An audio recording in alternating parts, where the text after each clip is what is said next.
Coming up, Mexican gray wolves continue to be reintroduced into the wild.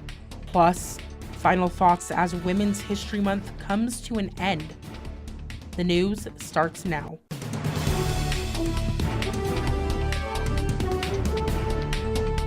You're watching NAZ Today, Northern Arizona's local news. Good evening and welcome to NAZ Today. I'm Matt Keenitz. And I'm Michael Manny. Thanks for tuning in. The Mexican gray wolf is an endangered species that started being reintroduced into nature in 1998. That's right, and today marks the 25th anniversary of their return to the wild. Groups around the Southwest are prioritizing their safety.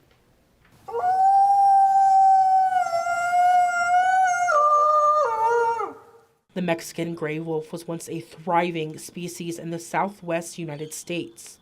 However, as the human population grew, that number fell. Yeah, so Mexican gray wolves were native to the Southwest and Mexico. They became an endangered species in 1976 through the active human eradication programs in the early 1900s. It was down to just 5 individuals left in the wild in Mexico. Only one of those wolves was a female. In the early 1980s, the remaining wolves were captured and put into captive breeding programs in order to grow their population and be released.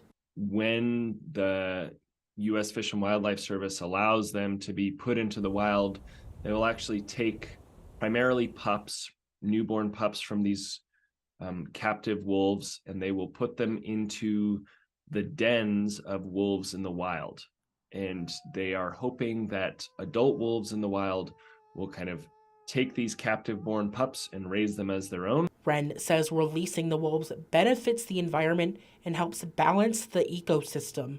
They evolved as a carnivore where they hunt and eat prey such as large elk and deer, and through the act of wolves hunting and killing those species, they actually help keep the herds healthier. March 29th is the 25th anniversary of the wolves being released back into the wild.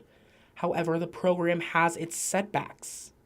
And so in recent history, we've seen some pretty high-profile wolves travel into these areas. In Arizona, a wolf called Anubis twice traveled up to Flagstaff and was kind of roaming around that area before being illegally killed. Smith says the wolves are often killed or captured while trying to cross the boundaries set for them. Unfortunately, there are policies in place where if a wolf crosses north of Interstate 40, the federal government will often go in and capture that wolf and either take it back down into the Gila south of Interstate 40 or sometimes take it into captivity. The hope for this project is to have the Mexican gray wolves become sustainable on their own. Matt Keenitz, NAZ Today. According to the 2022 population count released by U.S. Fish and Wildlife Services, there are 241 Mexican gray wolves in the wild. In other news, Coconino County Attorney Bill Ring says he will not be seeking re-election. The end of his second term comes in 2024. Ring, who has worked for the office for 22 years, says it will be hard for the office to meet the county's needs. Coconino County is one of the largest in the country, and many of the cases Ring sees are from those who do not live in the county. The 2 suspects involved in a SunWest bank robbery have been arrested. Flagstaff Police Department located the teenagers in Barstow, California, using citizen reports and the help of Texas detectives. The 2 face multiple criminal charges in several states. Meanwhile, the raging river of Oak Creek continues to overflow from the extensive snowfall we have been seeing in the high country. NAZ Today's Tori Smith was there earlier today to give us an update. Yeah, we're here in Oak Creek Canyon, where, as you can see behind me, we got some massive water rushing through here, carving out this canyon. Now this all stems from our snowpack totals this year.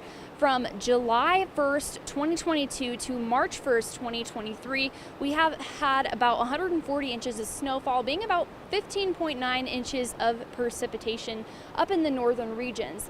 And we are seeing the effects of that snowfall very early for this time of year. Now, only one year has beat us in this category, being 1949, which we had about 154 inches of snowfall back then. So this year happens to be the second largest on record, and it is both a good thing and a bad thing. To start for the good, this year we needed some water. We got the water, however, it is damaging our ecosystem with the way it is carving out these canyons and uprooting trees. Back to you guys on desk. With April being just around the corner, Women's History Month is coming to an end. But that doesn't mean we stop celebrating the women in our lives or the values behind this dedicated month. We went out earlier today to ask a few women what this month means to them.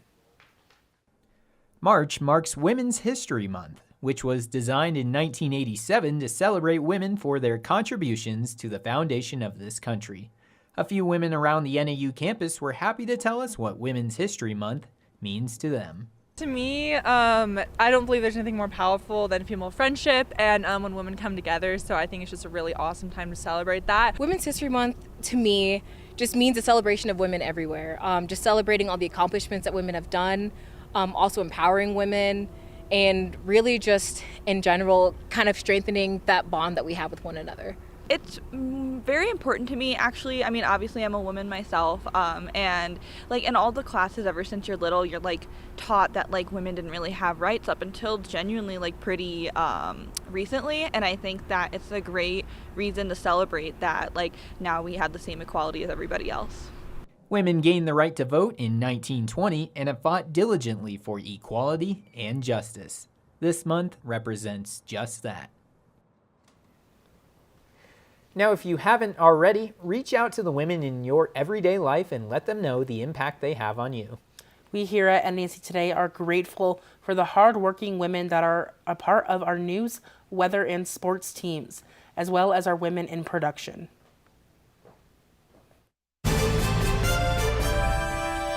Coming up, more on the shooting in Nashville.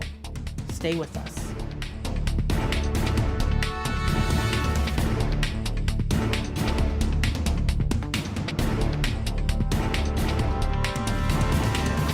Now, I know a lot of you are sick of hearing this, but you're going to hear it today. We have snow in the forecast. Now, this low pressure system is going to be moving into northern Arizona tonight, going to give us about 2 to 4 inches between today and tomorrow.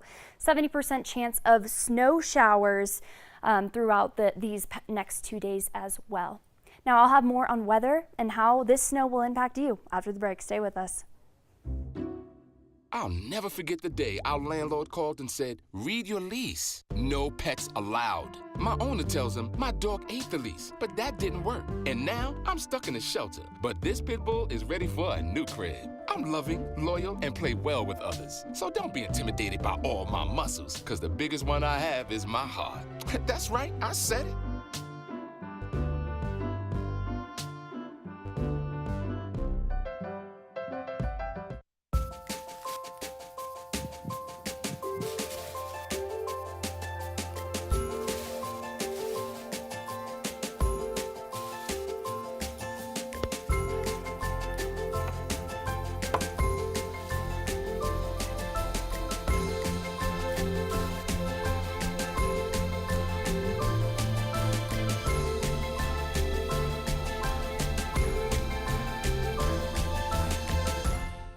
If I could be you, and you could be me for just 1 hour. Walk a mile in my shoes. Walk a mile in my shoes. Hi, Meals on Wheels. I'm Marco. I'm a college student, and I volunteer as a driver for Meals on Wheels.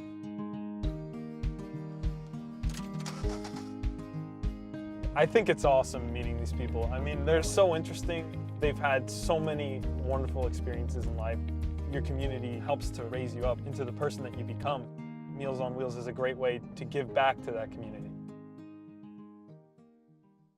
Today I'm going to talk to you about physics. Come on in, girls. Let's go. This is the first rocket to get humans to Mars. Really tall. I'm a rocket structural engineer, designing and building parts of the rocket. You are the generation that will be stepping foot on Mars. Do I have a group of astronauts on my hands? Yes. You can become a rocket scientist or whatever else you want to be. Welcome back. In the wake of yet another school shooting that left 3 children and 3 adults dead, a new CNN analysis of CDC data highlights the enormity of the crisis facing American youth. That's right. CNN's Chris Wynn is in Washington looking at the data and the debate over gun control. Another gun violence tragedy in America, underscoring the findings of a startling new CNN analysis of data from the Centers for Disease Control and Prevention. Firearms were the leading cause of death among children and adolescents in 2021 for the second year in a row. Gun violence in America is simply at unacceptably high levels, accounting for some 19% of deaths among youth aged 1 to 18. Nearly 3,600 children died in gun-related incidents that year. In no other comparable country are firearms within the top 4 causes of mortality among children, according to a Kaiser Family Foundation analysis. We have over 350 million firearms in this country, and it's very easy to obtain them. While polling finds a majority of Americans support the idea of stricter gun laws, gun owners agree. We have to do something. a divided Congress means more meaningful legislation is unlikely to move forward. You want to legislate evil, it's just not going to happen. The laws don't work. But Nick Saplina of the advocacy organization Every Town for Gun Safety says gun laws do work. Across the board, states with strong laws have lower rates of gun death, and states with weak laws have the highest rates of gun death. And says it's incumbent upon lawmakers to treat the issue as a public health crisis. Until we take meaningful action, comprehensive action on gun safety, guns will remain the leading cause of death for children and teens. In Washington, I'm Chris Wynn. A vigil in Nashville Wednesday night will honor the 3 children and 3 adults who were killed at a Covenant at school on Monday. First Lady Jill Biden, a teacher herself, is expected to attend. Nashville police say they are trying to figure out the motive behind the attack, but they are learning more about the shooter. CNN's Carlos Suarez reports. The motive for why 28-year-old Audrey Hale shot and killed 6 people at the Covenant School is still unclear. Nashville Police Chief John Drake spoke to CNN today about the investigation. What we know is the suspect actually went to that school, and as I said once before, that there may be some resentment, but we haven't been able to confirm that. The chief said detectives are still going over a notebook that Hale left behind with writings inside. Authorities believe Hale had weapons training and may have stopped somewhere between leaving home and arriving at the school. According to the chief, Hale did not have problems at the school while a student. The suspect was under doctor's care for an emotional disorder of some type. As of right now, we don't have any indication there was any problems at the school or at home. The chief said detectives believe the parents did not know about the 7 weapons Hale legally owned. The parents felt like she should not own any weapons. She did have one weapon that they encouraged her to sell, which she did, so they thought she didn't have any more. We're also learning more details about the 6 victims. Tennessee Governor Bill Lee released a video statement saying his wife Maria had a close relationship with one of the victims, Cynthia Peak. Maria woke up this morning without one of her best friends, Cindy Peak. Cindy and Maria and Catherine Kuntz were all teachers at the same school and have been family friends for decades. Gun safety advocates protested outside the Tennessee General Assembly in Nashville on Tuesday. The Tennessee chapter of Moms Demand Action said lawmakers delayed hearing a number of proposed bills related to firearm safety. Enough is enough. We appreciate the thoughts and prayers that our legislators give us, but it's time for them to act.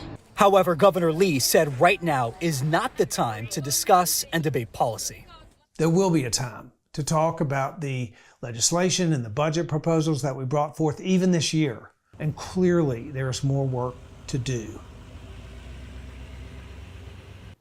A Nashville city official said the head of school, Catherine Kuntz, may have died trying to protect the children.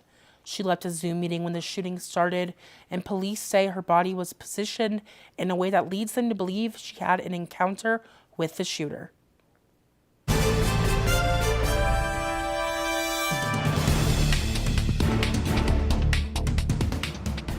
Marie, you have prediabetes. Prediabetes? I don't have time to eat right or exercise. I'm a busy mom. Oh, you're a busy mom. Yeah. This is great news. Busy moms never get prediabetes. Wait, what? Let me just... Yeah, this is all the people at risk for prediabetes, and way over here, busy moms. No?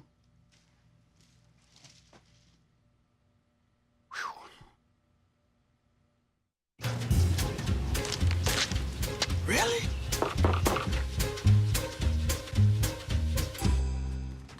Buzz, what's up, man? You left some leaves burning out here. Yeah, I just just came in just for a second. Come on, man. If it's too hot to touch, it's too hot to leave. You could torch the whole neighborhood. It's a good point there, Smokey.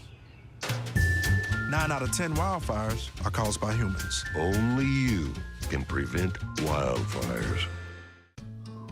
You wouldn't let money just blow out of your house. So when your AC or heater is on, make sure the doors, windows, and fireplace flue are shut tight. If you're headed out, turn down the AC or lower the heat by 10 degrees. And always keep your water heater set at 120. A little bit of common sense goes a long way. Get more great tips at energysaver.gov.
Welcome back to NAZ Today, you guys. My name is Tori Smith, here to bring you weather on this once again beautiful Wednesday evening. Now, taking a look into weather here, wind speed is going to be very, very breezy tonight, southwest of 24 miles per hour. Going to make it feel about 38 degrees. But the big thing to point out here is our barometric pressure right now reading at 29.87 inches. Going to be a low pressure system moving in throughout the night, going to bring us some precipitation as well. Now, taking a look at those clouds, they're very, very prevalent in northern Arizona right now, making their way southwest to the northeast, especially here in the hot spot of Flagstaff. We're seeing all of that cloud coverage pick up around the area, up in Page as well. Taking a look at today, high today was 50 degrees, low tonight going to be 30 degrees. Now, this is kind of an interesting gap, only a 20-degree gap between the high and the low, when usually it's about a 30-degree gap there. So, since January 1st, we've had 16.02 inches of precipitation, average being at 5.97.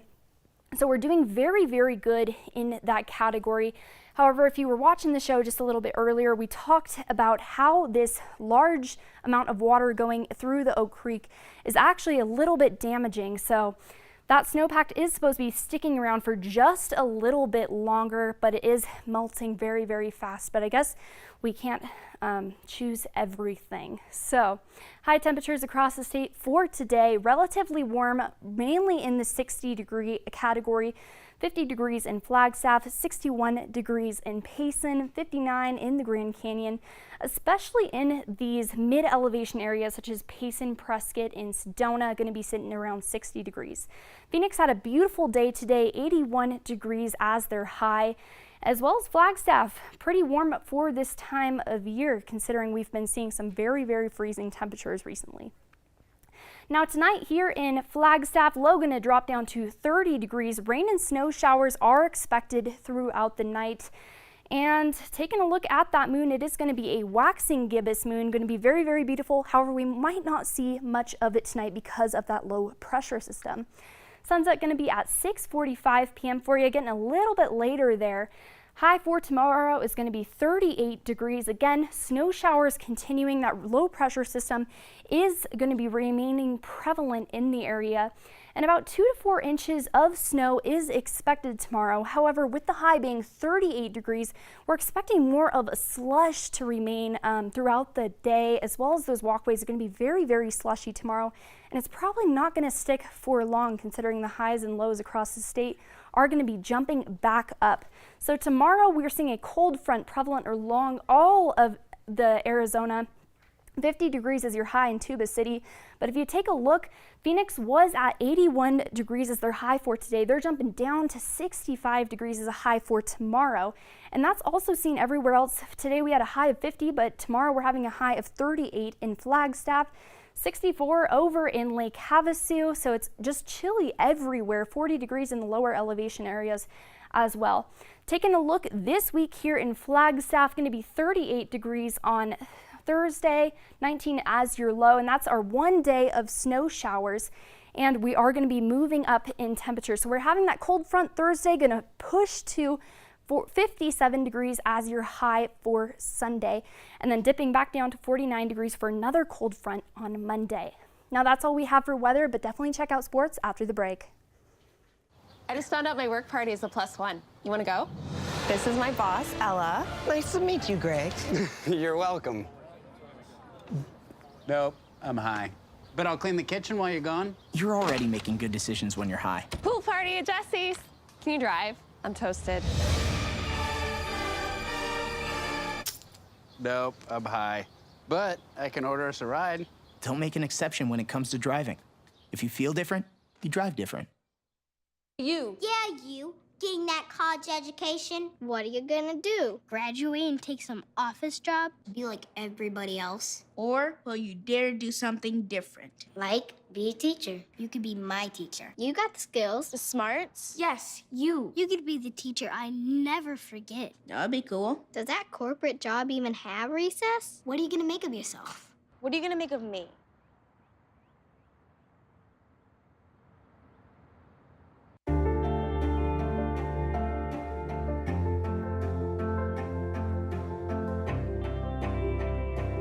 Body language can tell you all sorts of things. Like someone is having a stroke. Know the sudden signs. Learn fast. Face drooping, arm weakness, speech difficulty. Time to call 911 and get them to a hospital immediately. Learn the body language and spot a stroke fast. You know what, guys? There's a lot of tree branches and dry brush over here. We should probably move the bonfire over there.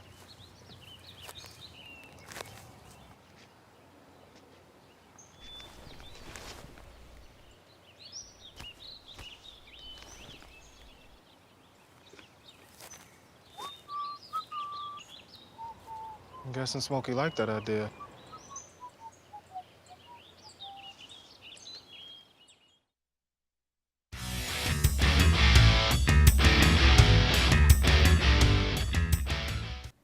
Welcome back to NAZ Today. My name is Lindsay Ridgway, and I will be your sports reporter for tonight.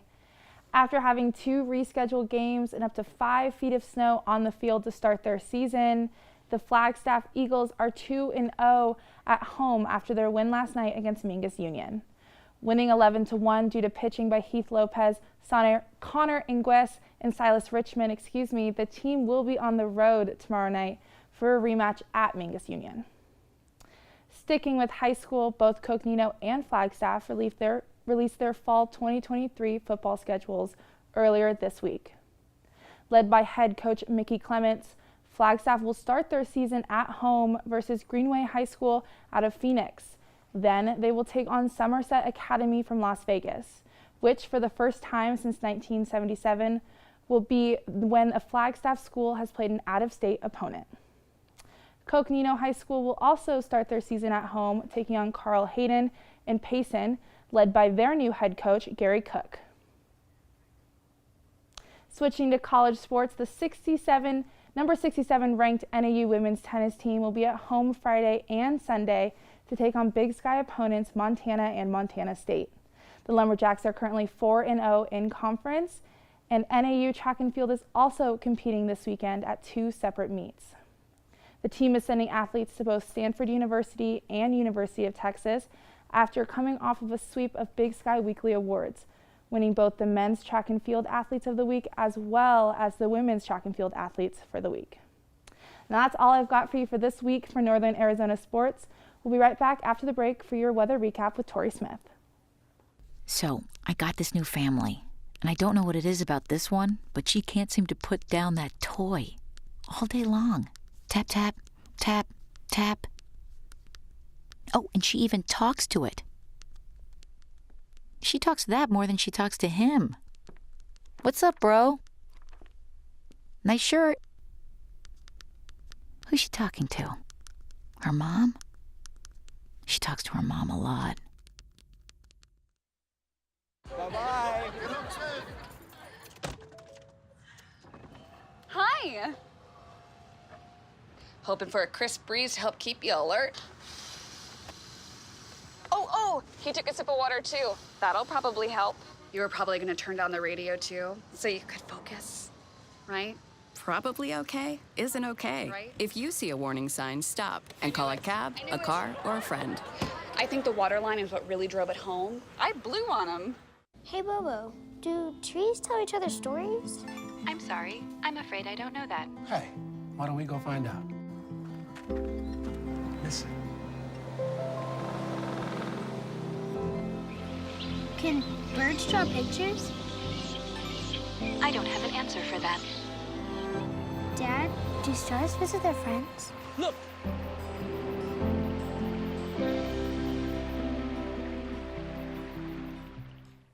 Welcome back to NAZ Today, you guys. Now, taking one last look at weather before we head out of here. Thursday, we're looking at a high of 38 degrees. Now, that's our cold front prevalent in the area, and it's going to remain until about Sunday when we hit our average temperature once again.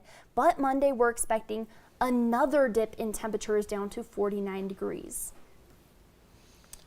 Thanks, Tori. Well, it looks like the snow is still not over yet. Are you guys looking forward to another day of snow, or are you tired of it? Michael, what about you? Oh, I'm personally not looking forward to it. Even though it's just a small amount, I don't like driving in the snow. Lindsay, what about you? I'm personally really excited because I like to drive out to Lake Mary, see the sunset with the snow, the lake frozen over. It's absolutely beautiful. Alrighty, well, that's all we have time for tonight. Make sure to stay tuned for more weather, sports, and news, and subscribe to all of our channels on social media at NAZ Today _. Have a good night.